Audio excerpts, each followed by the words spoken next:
Episode of the Health Detective Podcast by Functional Diagnostic Nutrition. My name is Evan Transu, aka Detective Ev, and I will be your host for today's show, episode number 292 of the Health Detective Podcast. Absolutely crazy. It's hard to picture what the hell we've talked about for 291 episodes so far, but somehow we keep it fresh, and we definitely got something new today. So I'm excited to discuss this. There's going to be some gene stuff. There's also going to be some other things in this episode.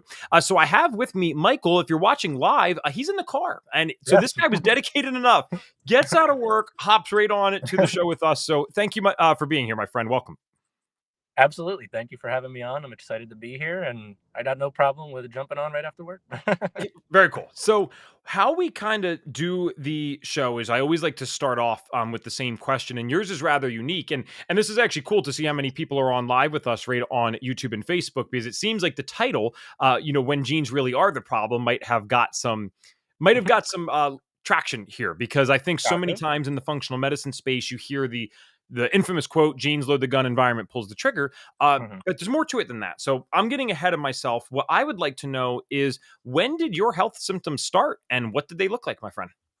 Yeah, so for me, being completely genetic, my condition, I didn't have any symptoms prior to me getting blood tested. So, a little bit about my condition and myself. It's called familial adenomatous polyposis, or FAP for short, because that's a mouthful. And basically, what my condition entails is I have a gene in my body that doesn't stop the growth of polyps from, you know, doesn't stop them from growing in my large intestine, but instead they multiply. So I have a history with it, obviously, in my family, dating all the way back to like the 60s and 70s. My grandma's mom was the first one to have it in the family. Then my grandma and her sister got diagnosed. My grandma had 4 children. My mom, my 3 aunts. My mom and my aunt Maria both have the condition as well. It's a 50-50 split of you getting it. So the other two daughters didn't get it, or the other 2 aunts of mine didn't get it. And then my mom had me and my brother. My brother didn't get it. I had it. My aunt didn't have children. So that's kind of how it played out. And the gene in our condition with FAP is it makes polyps grow out of control. So because we have a family history, and when my mom had children, she was aware that me or my brother could have it. And my brother got tested. He didn't have it, and it was probably a sign that I would have it. So there's weird symptoms, especially with my genetic disease in particular. So if you want to say like what were my first symptoms, they probably started in childhood, but they're weird symptoms. So I'll explain a little bit about that. So after we got diagnosed with my blood test, and it came back positive, and then I had to get a colonoscopy to make sure the polyps were there and all that was true. But when I was a kid, I had trouble with my teeth. So I had what was called an odontoma. It was like a bone spur that grew in down here that I had to get operated on. I had to have oral surgery. I wasn't even in middle school yet. I was very young, and I had trouble with my baby teeth falling out. So like I had 2 rows of teeth kind of growing. It almost looked like shark teeth. I had my baby teeth that refused to fall out, and my adult teeth were just growing in behind them, and it was really bad. And I remember I had to get 18 teeth pulled in one sit down when I was a kid, and I also had to get oral surgery.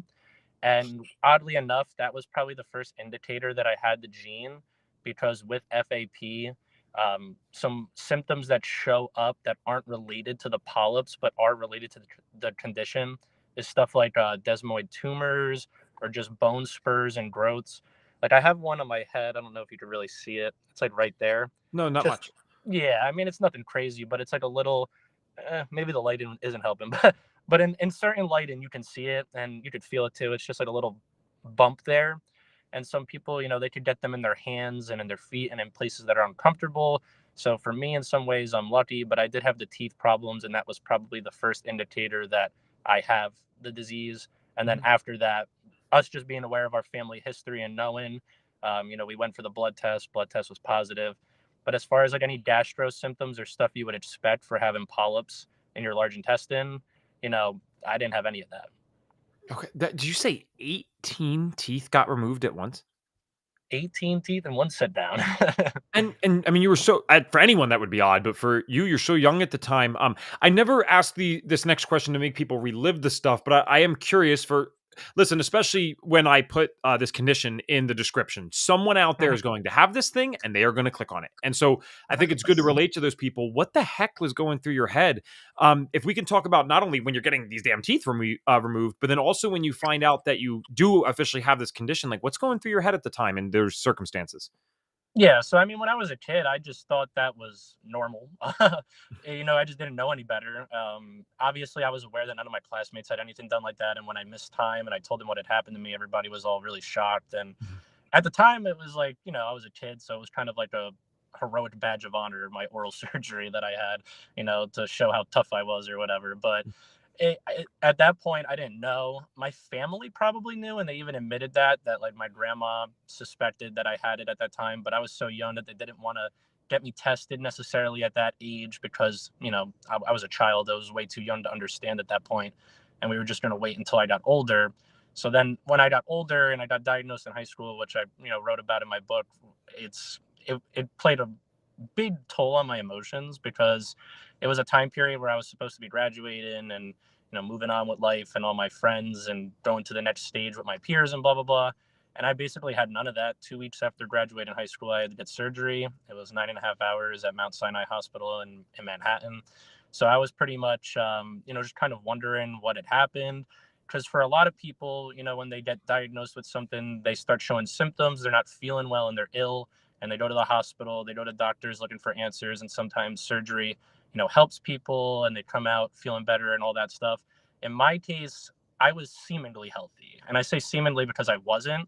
Obviously, the results of my colonoscopy showed thousands of polyps, and that's what happens with my condition is there's thousands of them in my large intestine. The way I described it in my book is it was like there was like bubble wrap in on my large intestine. There was just an innumerable amount of them. So for me, it isn't a matter of if you'll get colon cancer, but when. And when you get it, there's really not too much you can do. So everything is done precautionarily with me.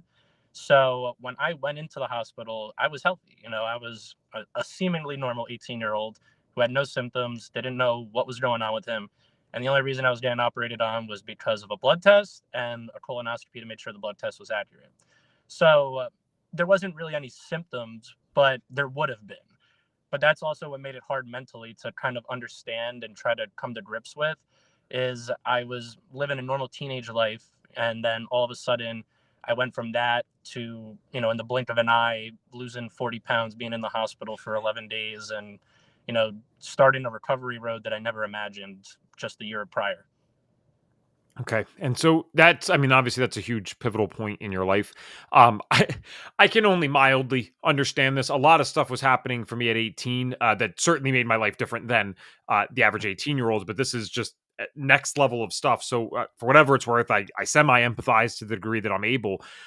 Did you, I guess, you understood this a lot better than at 18? I mean, I'm thinking back because I'm 28 now. I think back 10 Mhm. years ago, and it's amazing how I was so confident in my opinions then and my thoughts then, and now I feel just as confident. And I'll probably look back 10 years after this and feel a different type of way. But were you scared about this? Did you find a way to embrace it? And the reason I'm asking is because I feel like I pick up on people pretty quickly, and you to me seem extremely positive. You seem Mhm. like a strong-headed person, and in fact, you wouldn't be doing all these things. You could just look objectively. Why would you write the book? Why would you be getting on podcasts if it wasn't that way? So, it, did you have that mindset initially, or if not, how the heck did you develop this? Because you do seem like you have a very positive outlook on this.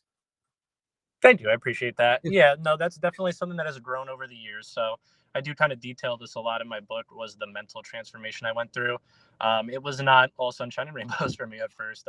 Matter of fact, I can attribute where I am now because I went through the darkest place in my life after my surgeries, because it definitely was a dark time. I hit my rock bottom moment. I went through all the phases of grief. Why is this happening to me? All that. People, when people have something bad happen to them, they question God, they question why this happens. I went through all the phases, but I think what helped with me is, honestly, the lowest moment in my life, which I reflected on in my book, was my rock bottom moment. And that was basically the moment that I really hurt my family and friends. So when I was going through, after my surgeries, I was having trouble taking responsibility for what had happened to me. I was living with an ostomy at the time. I wasn't very happy about that. I'm sure your audience would know, but I'll just explain anyways for those who don't know. An ostomy is when they cut a hole in your abdomen and they stick your small intestine on the outside, and it would basically be going to the bathroom that way instead of going to the bathroom the normal way. So obviously at 18 years old, that was something that was incredibly difficult to grapple with, especially, I mean, it was only temporary, but still, even those 3 months with it being temporary were not easy on top of all the other physical things I was going through. And it just combined in with each other mentally. And being that my condition is genetic, it did play a lot in with my family and the own grief they had because, it's passed down. It's something that's a risk that they were aware of. And so at the time, I was really selfish. I was just kind of in my own world. I wasn't really considering my family and friends. I Mhm. had convinced myself at that time that I was a burden to other people. I was a burden to my family. And I had convinced myself that, they'd be better off without me, which was obviously an outrageous lie. But that was me being sick at the time and being down at the time. Mhm. But it was because of that, me being down and sick at that time, I had this moment where I was pushing my family and friends away from me.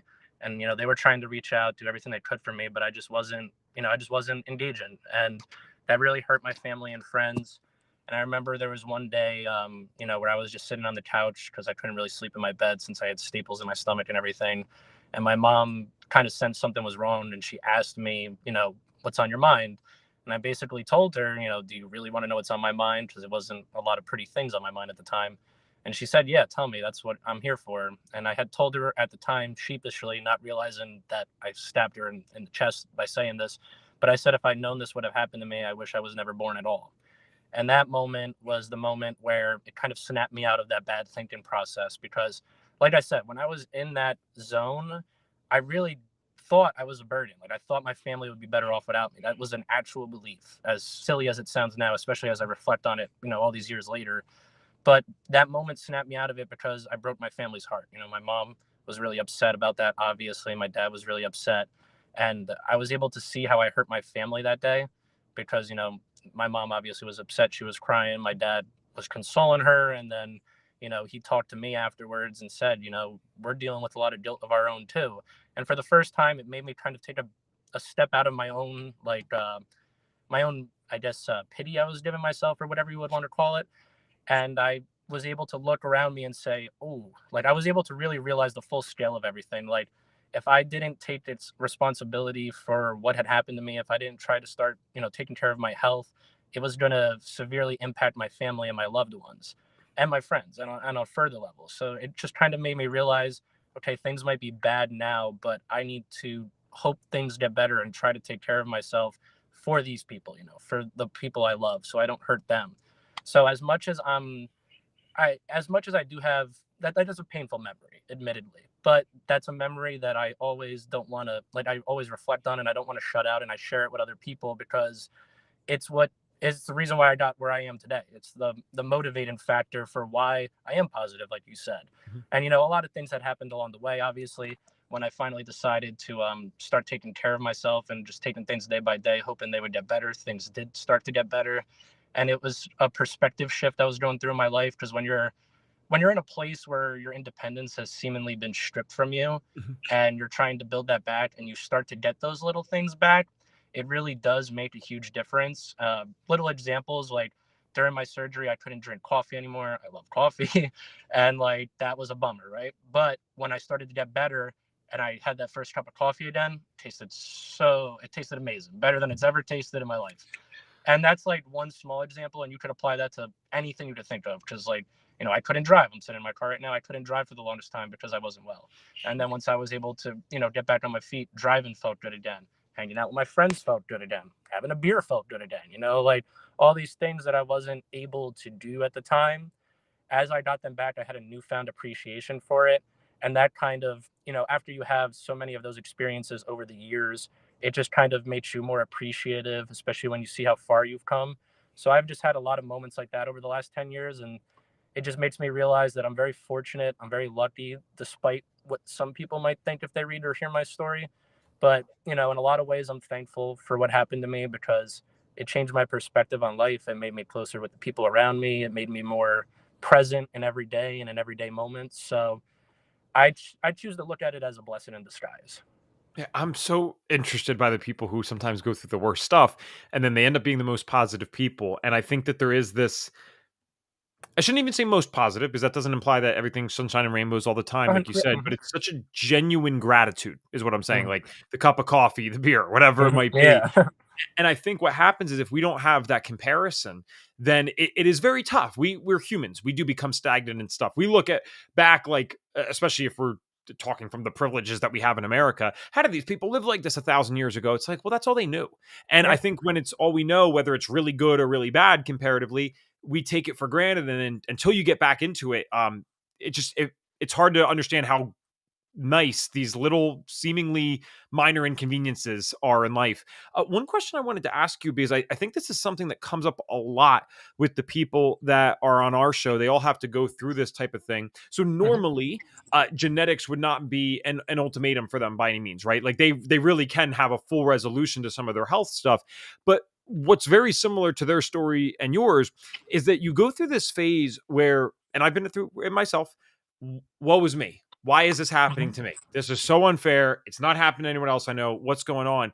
And you used the words personal responsibility quite a few times in your explanation. So, for those that don't fully understand this, how do you differentiate between fault and personal responsibility? Because many people would say, if they don't know any better, they'd be like, "How are you personally responsible for a genetic disease that you never asked for?" Yeah, so I totally get that. I sympathize with both sides of it. So the way I would look at it is, right, you can't control the gene part of it. That part is totally out of your control, and I sympathize with that. But the part that is in your control is how you recover from the surgery.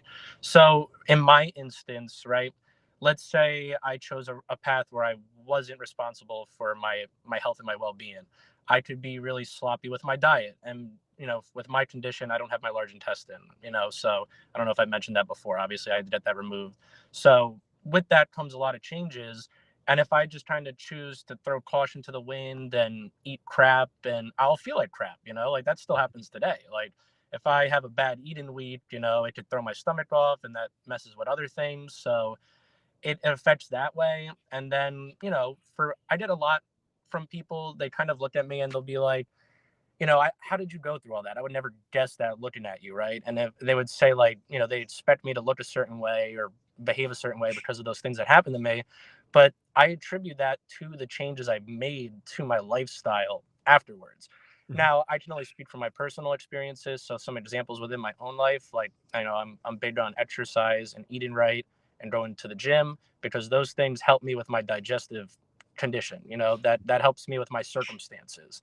My disease, the gene took away my large intestine. That part out of my control. That's life. But the part that is in my control is I had these great surgeons who saved my life, took the diseased organ away, gave me new quality of life, and it was basically in my hands to make that work and to figure that out. So that's where I took responsibility on my end.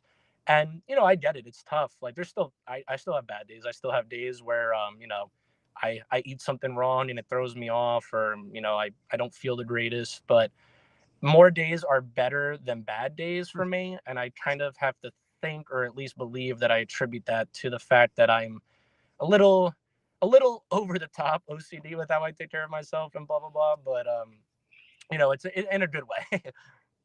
Well, you can call it over the top, but I mean, you also have a abnormal situation, right? I mean, you're missing Exactly. your intestine, so I think that calls for massive action. I get that, and I'd love to Exactly. transition into that part because this is interesting, right? You do have a genetic condition, that is a Hmm. fact, but then you also even mentioned if I eat the wrong thing, I could feel a worse way. So it's not to say that we're powerless here. There might be a certain limit on the power that we Yeah. have. I get that, but it's not Hmm. completely powerless. So how did you get open, especially at a fairly young age? Because one, it's hard enough sometimes to find men in this space anyway. Like 80% of the people that go through our course, for example, are women. And then we're Hmm. on, it seems like you're still on the younger side. How old are you now? I'm 26, about to be 27 on Oh, Christmas Eve. okay, cool. So we're definitely we stick out a little bit in the space, hopefully in a positive way. Hopefully they like us. But Yeah, what I I'm hope so. asking is like, how did you even get open to this idea of eating better and doing this kind of stuff? Because it's one thing to realize that, okay, this is just good for my life in general, but specifically Mhm. realizing that it was benefiting your condition. I'm guessing Western medicine didn't give a lot of advice there, but I could be wrong. So how did you get into that? Yeah, you're good. So honestly, for me, I just had a lot of friends at the time who were big into the gym and whatnot. And after going through my surgeries, I obviously lost a lot of weight, and the main concern was just putting the weight back on for the first year. So I wasn't going to the gym; I was just eating, getting back on my feet, and all that. But then I had a few friends who were, thinking about joining. So like I had some friends who were kind of going in that direction, and I was like, like in my head, I always told myself I can never gain muscle or go to the gym or exercise because of the work I had on my abdomen or my stomach and all Mhm. these things, right? Like I told myself that it was impossible for me to gain weight because I don't have a large intestine, or it was impossible for me to do this and that. So I was putting all these limitations on myself, and I just kind of had an epiphany one day where, as my friends were doing this and I had seeing them make a change, kind of just had to reflect on myself and think, and then this is with that newfound appreciation, right? So like this goes back to like after a year of me getting back on my feet and having this appreciation for things that I wasn't able to do before, I said to myself, let's try it. Like maybe it won't work. Maybe, I go to the gym, I try to do something, I feel a pain in my stomach, and it's like, nah, you can't do it. Or if I just not able to gain muscle quite like someone who has a normal system or whatever the case may be. So that's kind of how it started. It started with me just kind of trying, and for me trying to cover up insecure reasons, if we're being honest. Like, I was a skinny guy at the time and I just wanted to feel a little better about myself. It wasn't super deep thinking, but when I started is when I noticed things that were becoming an improvement. So because I don't have my large intestine, I have to drink more water. I dehydrate easily. It was really hard for me to drink water after the surgery because I wasn't ever really a big water drinker. But when I started, and it sounds stupid because all I drink is water now, but back in that day I wasn't. And in my head, like I was like, I just can't do it. Like people would say you gotta drink like 8 bottles or whatever, especially since I need extra. So I was like, that just sounds like too much. But when I would start going to the gym, the only thing that would satisfy my thirst was water. So then after, working out all the time and doing that, it just kind of became a habit and I never lost it. And then another big one, and this is something my family always busts my chops about, is I have a huge appetite, right? And that appetite, I can at least believe I attribute like 90% of that to going to the gym, because exercising, when you're exercising, you need to replenish more. Mhm. And at least in my, like, I can't exactly say what goes on in my body scientifically speaking. I could just tell you how it has, like, how it makes me feel and how it's impacted my life. I just know that after I started going to the gym, I can finish really big meals, and not only really big like meals, but I don't really get bloated either. Like I'll still be a little hungry after. So it's just really helped with my appetite. Like I can eat 3 square meals a day and snack in between and all this stuff. I never had eating habits like this before my surgery either. So Mhm. like it totally just improved what foods I can eat, how often I can eat, and just how my body reacts to food. And I still feel like that's true even like today. Like if I go for the holidays, for example, like last week was a holiday week, Thanksgiving week. I didn't really go to the gym that much, and I was eating like crap because that's what we all do on Thanksgiving week. And because of that, I was noticing that I was just getting, full and more bloated easier, and it just wasn't really sitting quite as well with me. So I feel like it's helped me out on my diet side of things, as well as just being able to maintain water and a healthy amount of water for me specifically, and stuff like that. And it's also just helped with being more confident in myself also, Mhm. so those three little things all help, but it's big on appetite and just keeping up with my water intake. So It for encourages someone, good habits. okay, for someone like you, and so I actually should have prefaced this before we went live, and I apologize. So when I interview someone, Very good. especially if I don't know something about the condition, I purposely try to go in as ignorantly as possible, not out of disrespect, but because I know the audience listening right now is ignorant, right? So I want them to ask. I want to Yeah, be go ahead. asking questions that they're asking themselves. I don't want to be 5 steps ahead. Mhm. And so one question that I have is, when someone gets diagnosed with this condition, is it just par for the course to get the intestine or large intestine removed? Is that just something that everyone has to do to survive, or is that unique to your case? So it can go in multiple directions. I'm very lucky. The surgeon group that I've had taking care of my family since the 70s is very innovative in Mount Sinai in New York City. So I'm very lucky to be so close to the city. I know my family has felt that way for the longest time because, like I said, we've had a group of innovative surgeons over the years, and it's changed. So there's a lot of different, just from my family in and of itself, right? So my grandma had what was called a Koch pouch, and Mhm. that was like innovative and groundbreaking for the 70s at the time. So it was an internal reservoir, it wasn't an external one. So people who have ostomies, it's an external bag you wear, and obviously that can be tough for insecurity reasons. But the internal reservoir, basically what it was is there was a tiny, very tiny hole that my grandma had on her belly, and it was barely visible. It could be covered up with a band-aid, and she had a tube. So she went to the bathroom through a tube, and that was innovative for her in that time period. And it's interesting because there's four of us. Well, there was six, but the four that I met, my aunt, my grandma, and my mom, we all have different surgeries, or different to an extent. So then my mom, hers is a little more complicated. And honestly, since it's complicated, I'll just skip over that for now, because it's just one of those things where, like, she had to get operated on in 2020 to get what I have now. And what she had back then, they thought she had something different, and it was just, they didn't even, put it this way, they didn't even really know what they did to her. So it was just a different time, and I've benefited a lot from modern medicine. And what I have and what my aunt has, just 25 years apart, so there's some minor things. My quality of life maybe in some ways is a little better, but we're both about equal. I had what's called a J pouch.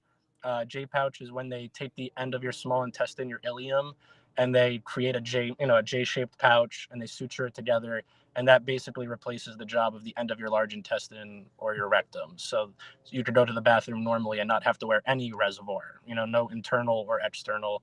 It's just basically rearranging your intestines, more or less. So that's what I have. But I also know, and I know this from talking with my surgeon, because I've been interested in this stuff since it's happened to me and I've done research, is that J pouches in other parts of the country aren't as common. So there could be adverse side effects, and depending on how surgeons do it, can play into that. So it's something you unfortunately would have to do a lot of research into, because there's so many different outcomes.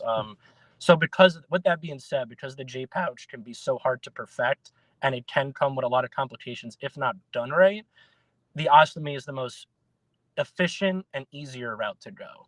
So more often than not, in other parts of the country where I guess practices aren't as experienced in doing J pouch surgeries, they elect to do ostomies because it's lower risk, but at the same time, the quality of health for the patient is a little lower as opposed to me.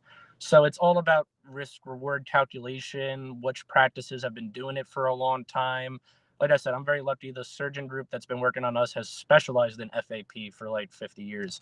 So not only do they do other gastro diseases, but they actually do research FAP pretty extensively. So that's, they have a pretty good grip on what's working and what's not working.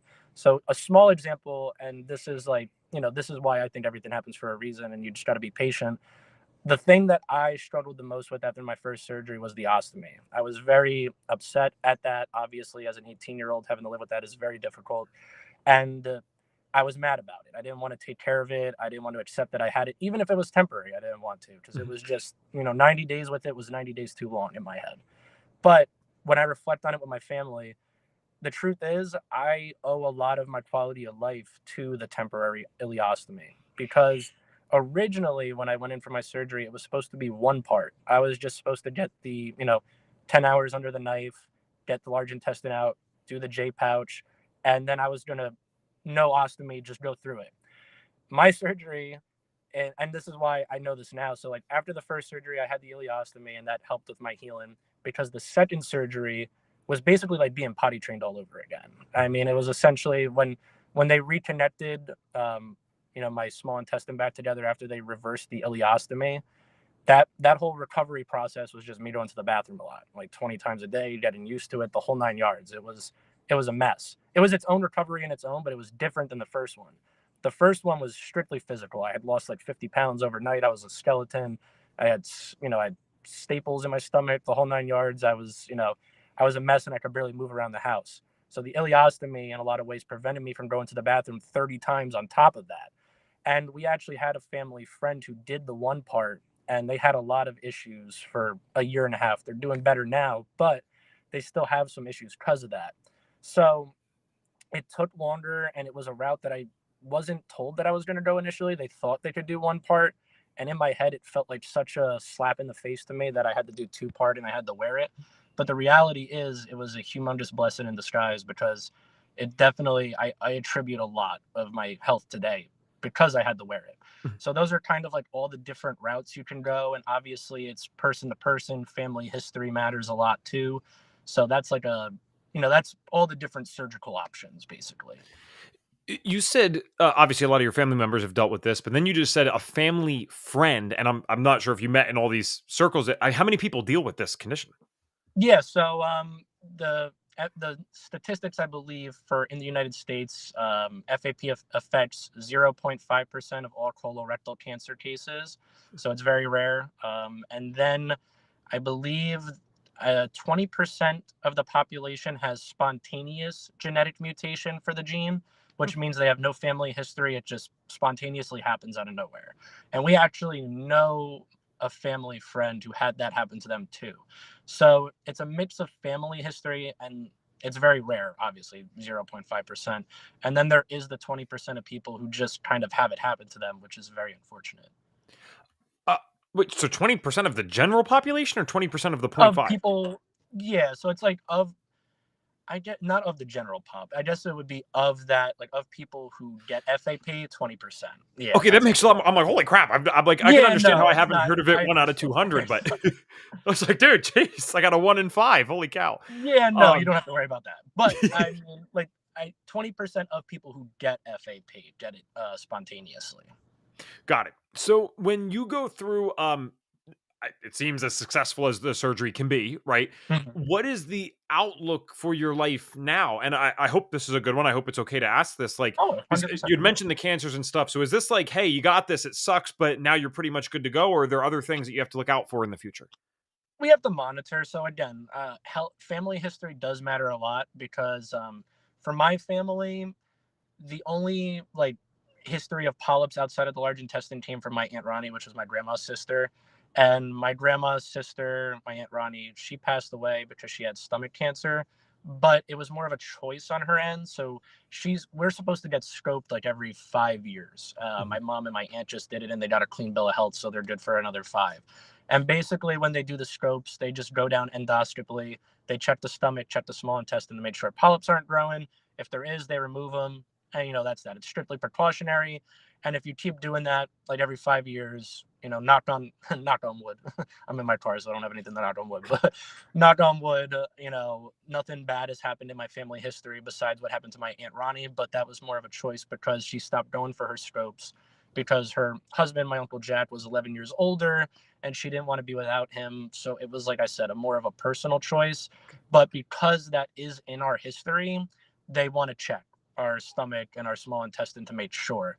Now they are aware of circumstance and they know that it's mostly precautionary, but again, precaution with this condition is from diagnosis all the way through is really what matters the most.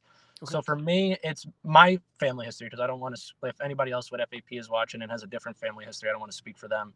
But at least in my case, with how the gene acts with us, it kind of just stays to the large intestine.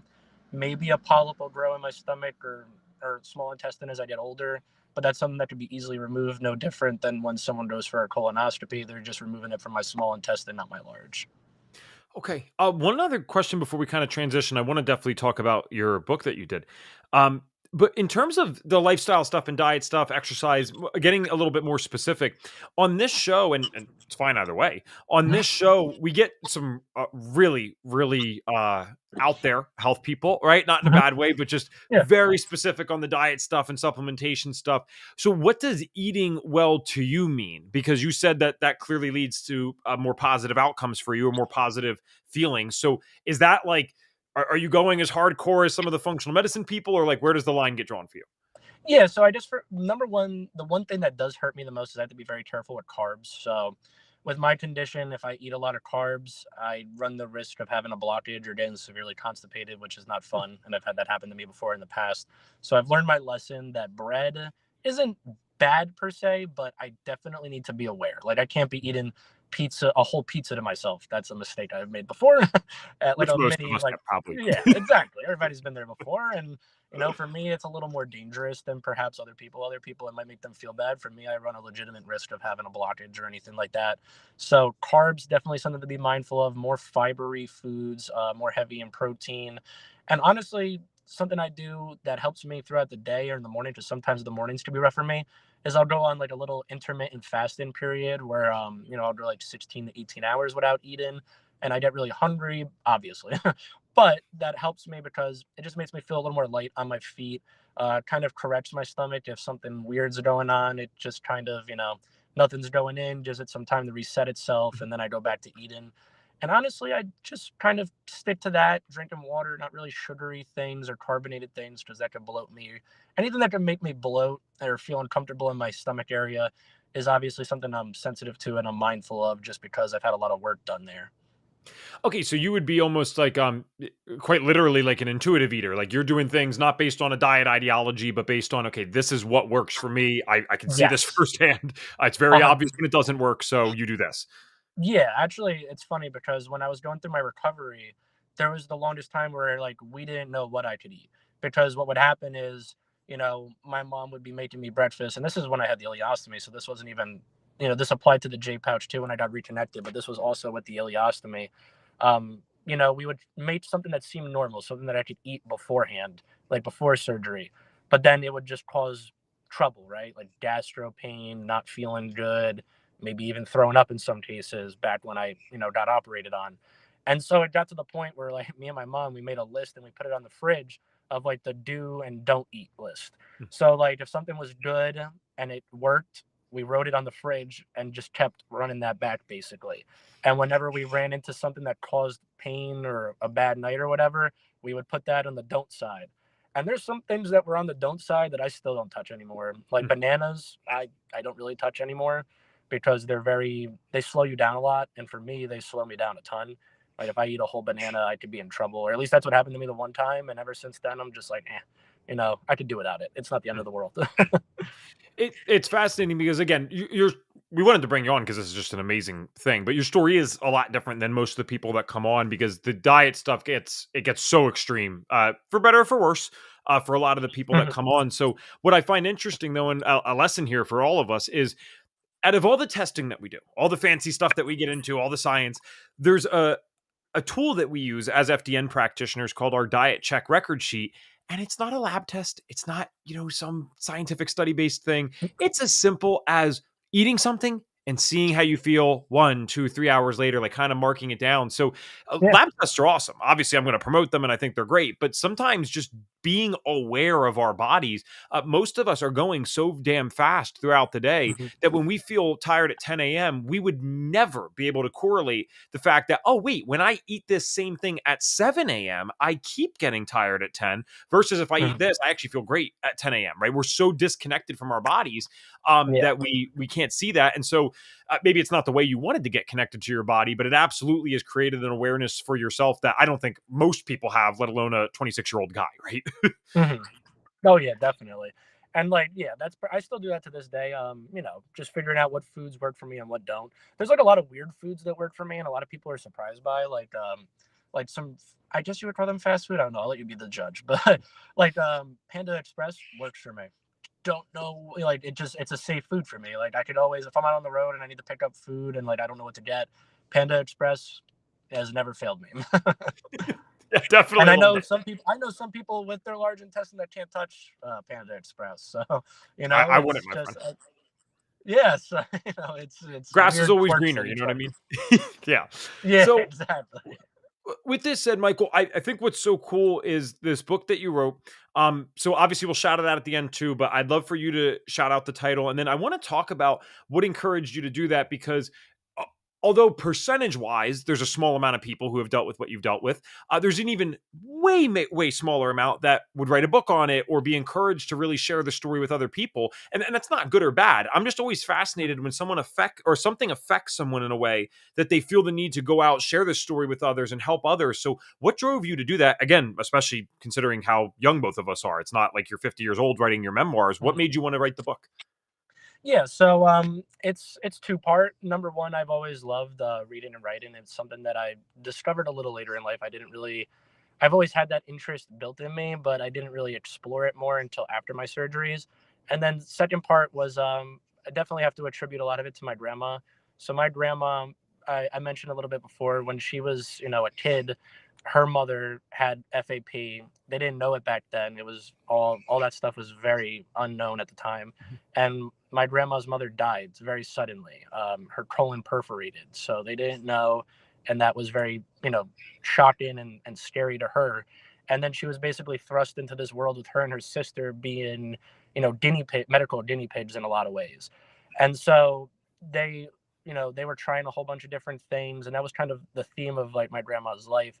Is she was always, trying to find new ways to make sure it's easier for the rest of us down the road. So that's a lot of why I have a good quality of life, is because my grandma, she was the type to do experimental procedures that were voluntary for research towards FAP and Wow. stuff like that. And she was involved in circles like that. So my grandma, it's funny because she said this to me. So like her whole life, she wasn't much. She wanted to write her story, right? She wanted to put pen to paper and write our story, but she wasn't a great writer or language arts minded person. So her way of contributing to the cause and making sure that, you know she referred to it as laying the blueprint down for me and my mom and my aunt. That was her way of doing it, was by, sacrificing her body in some ways, being able to do those experimental procedures that went to research and whatnot, and finding new doctors and just kind of being tapped into those communities.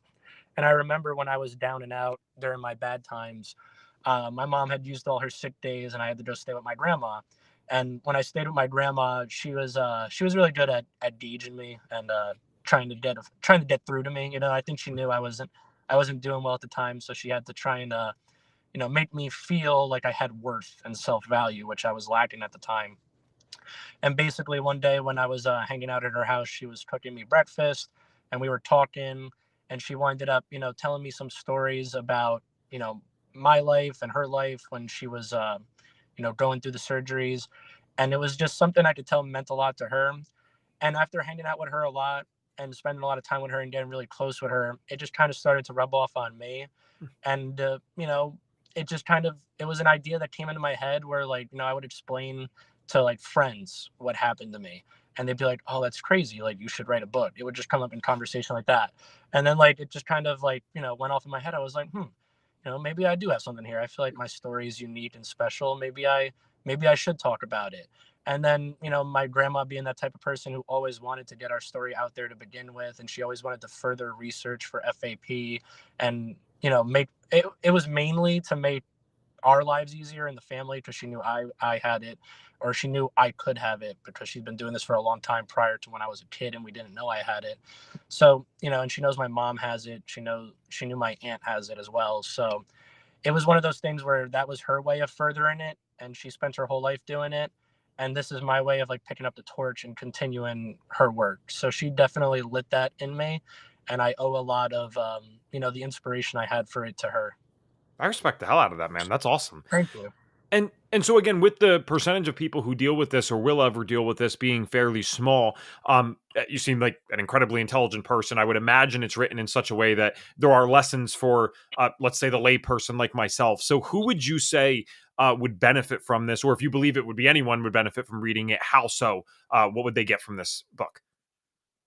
Absolutely, good question. Yeah, so I'm fully aware that when I was writing this, that my condition is rare, as we discussed in here, and I knew Mhm. that, the FAP community only can account for so many people who would want to read it, but I still wanted to do it for them. I wanted, Mhm. and I've had people, like when it released, people, from in the United States, and even a pen pal friend I have in Australia who has my condition. So I've connected with people all over, and Wow. they're just so grateful that they get diagnosed. They're like, what is this condition? It's so rare, no one talks about it. And they try to go look up a story to from somebody to look up to, and there's just nothing out there. And I had people saying that like I was the first book they saw ever for FAP. So that definitely means a lot to me, and I'm glad I did that. But I'm also not naive to the fact that it is rare. So I also wanted to write it to shed light on other colorectal cancer cases, because even though we go through different things, we go through a lot of similar things also, dealing with GI issues. So it's also for that crowd of people. If you're, IBS, Crohn's disease, ulcerative colitis, it's not the same fight, but it's a similar fight. So I wanted to shed light on, gastro diseases, but even on a broader level, in my life, my experiences that I've had really led to a pretty dramatic perspective shift I've had. And I could sympathize with both sides of the coin, because when I was in high school, I didn't know what I wanted to do. I didn't really try it much, and I was lost and confused and depressed and anxious, like I know a lot of people in our age group, Evan, are these days. And so I definitely wanted, and since I came out on the other side of that so well now, I just wanted to be able to share what helped me personally. Even though I was going through a rare circumstance, the mental things that I was going through, I know a lot of people are feeling broadly. So, yes, the physical side of it, the physical ailment side, people might not be able to relate to, but the mental side, I feel almost everybody can relate to, truthfully, because it's not the mental stuff. Yes, it was because of my condition, but the stuff that happened, like the things that I were thinking, the way I was feeling and all that, and how I winded up getting over it, I just know a lot of people are feeling that way these days and they don't know how to get out of it. And I just wanted to be able to use my life as an example, because I know I've had a lot of very dramatic things happen to me that a lot of people look at and they hear and they be like, no way, I wouldn't be able to ever do that.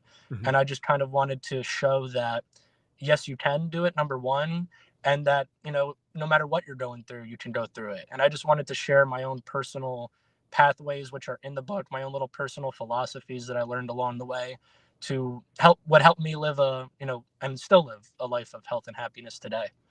I love this so much, man. One of my favorite quotes, and I'll paraphrase it just so we don't do the Mhm, whole thing because it's long. But it's as we let our own light shine, we unconsciously give permission for others to do the same. As we're liberated from our own fear, our presence actually liberates others. And I think that's you're embodying that, not only today, but just with the book and stuff too, right? Because someone else could read that. And I think, yeah, they don't even have to 100% relate to the story. When you see someone liberated from their own fear, it does encourage you to be liberated or from their own fear, then it encouraged you to mhm, be liberated from your own, even if it's not an identical situation. So, very inspiring. And we have some comments here just saying, wow, what a heavy load to carry. That was from before. Mental health is a huge need in today's world. Absolutely, right? Whether or not we're mhm. dealing with something like this, the mental health thing, especially in our generation, Yeah, very yeah. big. A lot of existential crises and not Mhm, knowing like what we're going to go do. And speaking of which, is kind of my last question for you. What's next? What's the mission? Because I know this might seem small to you because you're in it and you're living the passion, but to me, it says so much that because we're in a similar latitude here. mhm. Middle of almost winter, it's Yep. freezing today. You're getting in the car after work and you're hopping on this podcast with a smile on your face. It seems like there's nowhere you'd rather be. What's the mission for you now? Yeah, so the mission for me is to keep pushing my story as far out there as possible with groups that I feel would be applicable. Obviously, this being a medical group, I feel like that's an easy audience that could 100% relate. But I also want to go more broad, so I've just been reaching out to podcasts and shows and trying to share my story with anyone who might be interested. I've also been getting involved with nonprofit groups like Fight CRC, NORD, the National Organization for Rare Diseases, and stuff like that. So I try to get involved in communities and FAP groups too. And I try to just get involved with those people and tap in, give back any way I can, because giving back makes me feel good, as well as connecting with others, because that's something I also value, as well. And I just want to keep going step by step. I know right now, I think for right now, I mean, I'm kind of doing it as you said, but and I'm just kind of taking it day by day. I would like to get it out to as many people as possible, and I guess I'm still working out how I'm doing that. Sure. But for right now, it's trying to get book sign-ins, speaking engagements, podcasts, just anywhere where I got people who are interested to listen to my story and share it. And I've also been, giving my book out, doing donations, stuff like that. And even in the future, I know right now I've written a memoir, so it's more personal about my life. And I've told you I do like writing and reading. I would like to get into fiction writing one day, Cool. maybe even write another nonfiction type book, a creative nonfiction type book.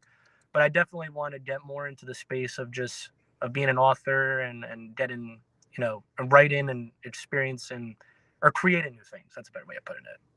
Okay, I have some cool connections for that. I'll share it right afterwards when we're off air, and Also, it might be able to help a lot. So, with that all said, where can people find you? I still don't think we've mentioned the title of the book. So, where can they find you, and where can they get the book? yep. So the title of the book is called "The Bump in the Road: My Medical Journey Over Potholes, Detours, and the Bridge to Gratitude." It can be found on Amazon, and it could also be found on my Instagram. I have the link in my bio, and my website as well. So my website is www.mikecaprioauthor.com, and my Instagram is mikeCaprio_author. And then I also have a personal Instagram where it's less writing related stuff, but more, just my day to day life, whatever. A little less writing focused, a little less focused on my condition and whatnot. A little more personal if you want to get that side of me, and that's Mike Caprio__. Awesome. I normally finish with our signature question, which is it's kind of a more general health thing. But again, there's no way, especially once we do the audio version of this, and I kind of adjust the description and title a little bit to meet the condition. We're going to get someone, probably multiple people, who deal with this, Mhm. who just like they saw your book and we're like, this is the first book I've read on this. This might be, who knows, the first podcast that they listen to on this. I know you've done others, obviously, but who Mhm. knows? So, with that said, I'd like to make it more of a specific thing today. If we gave you a magic wand and you could kind of get every single person with FAP to do one thing, or maybe you could get them to stop doing one thing. I'm fine with either. What is the Mhm. one thing that you would get them to do just to help benefit them in their place in life right now? Yeah, so I think the one thing I would tell people to stop doing, and this is something that I did for a long time, and it's, if you are doing it, is I wouldn't compare your situation to others online. That was definitely something I struggled with a lot because I would, when I got diagnosed, I wanted to know what my life was going to be like. So I would go online and research my condition.